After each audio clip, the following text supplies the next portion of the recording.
ঋতু, হ্যাঁ ভাইয়া। এই নে 10,000 টাকা তোর ভাবির কাছে দিস, বিকালে ওর থেকে আমি নিয়ে নিব। ঠিক আছে ভাইয়া। 10,000 টাকা? এই টাকা দিয়ে আজকে আমি অনেকগুলা মেকআপ কিনবো। ও আচ্ছা, ও একা একা শপিং করব, এটা কেমন করে হইতে পারে? আমারও দিতে হইব। ঋতু, হ্যাঁ ভাবি।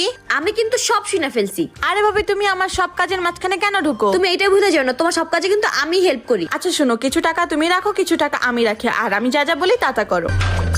ওকে বলো প্ল্যান কি? আচ্ছা শোনো তাইলে। ভাবি, ভাইয়া আসতেছে। আরে কি হয়েছে তোমাদের? আরে বাসায় চোর আসছিল, তুমি যে টাকা দিছো সব নিয়ে গেছে। আমরা তো ফকির হয়ে গেছি। তোমরা ঠিক আছো তো? 1 মিনিট, চোর তোমাদের মোবাইল নেয় নাই? ভাইয়া, ওই চোর অন্ধ ছিল। এই ঋতু, ভাগো, ভাগো। চোর অন্ধ ছিল, চোর অন্ধ ছিল। ওরা দুজন আমাকে বোকা বানিয়ে আমার সব টাকা নিয়ে গেল।